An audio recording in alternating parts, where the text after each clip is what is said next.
அஸ்ஸலாமு அலைக்கும். Welcome to our channel Vahees recipes. இன்றைக்கி நம்ம என்ன பார்க்க போகிறோம்னு பார்த்தீங்கன்னா, நெல்லிக்காய் வச்சு டீடாக்ஸ் ட்ரிங்க்ஸ் போட்டோம்ல, அதுதான் பார்க்க போகிறோம். 1 கப் அளவுக்கு நெல்லிக்காய், அதை ஃபஸ்ட்டு மிக்ஸி ஜாரில் போட்டு நல்லா ஃபைனாக அரைச்சிக்கலாம்.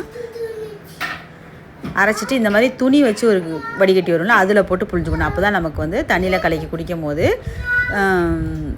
நமக்கு வந்து கரகரப்பாக இருக்காது தொண்டையில். கொஞ்சமாக ஒரு 1/4 டம்ளர் அளவுக்கு தண்ணி ஊற்றி தான் அரைக்கணும்.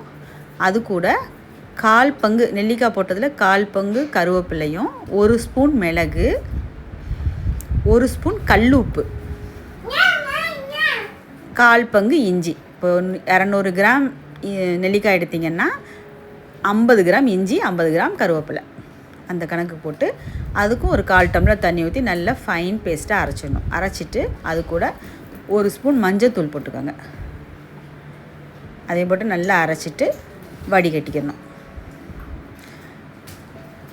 நெல்லிக்காவை தனியாக தான் அரைச்சி எடுத்துக்கணும். இது மொத்தமாக அரைச்சிங்கன்னா நெல்லிக்காய் வந்து சரியாக அரைப்படாது. அதனால் இது கூட போட்டு நல்லா ஃபைனாக அரைச்சிக்கணும். அரைச்சிட்டு நல்லா புழிஞ்சு எடுத்ததுக்கப்புறமா ஒரு லெமன் எடுத்துகிட்டு சாறு புழிஞ்சிக்கணும்.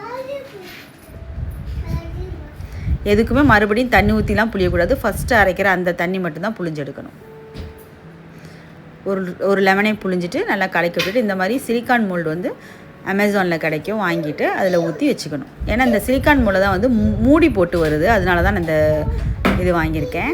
இதுவே நான் ஒரு சேனலில் பார்த்து தான் செஞ்சேன், நல்லா இருக்குன்னாங்கன்னு. நானும் ஒரு வாரமாக குடிச்சு பார்க்குறேன், உடம்பு நல்லா ஃப்ரெஷ்ஷாக இருக்குது. ஃப்ரீஸ் ஆனதை எடுத்து ஒரு டம்ளரில் போட்டு 2 க்யூப் போட்டுட்டு 250 ml தண்ணி ஊற்றினீங்கன்னா கரெக்டாக இருக்கும். 2 க்யூப் போட்டிங்கன்னா புளிப்பு காரம் எல்லாம் கரெக்டாக இருக்கும், குடிக்கிறதுக்கும் நல்லா டேஸ்ட்டாக இருக்கும். ஹாட் வாட்டரும் ஊற்றிக்கலாம், நார்மல் வாட்டரும் ஊற்றி பாருங்கள் எப்படி இருக்குன்னு எனக்கு கமெண்ட்டில் சொல்லுங்கள். லைக் பண்ணுங்கள், ஷேர் பண்ணுங்கள், கமெண்ட் பண்ணுங்கள். மறந்துடாமல் வஹீஸ் ரெசிபீஸை சப்ஸ்கிரைப் பண்ணிக்கோங்க.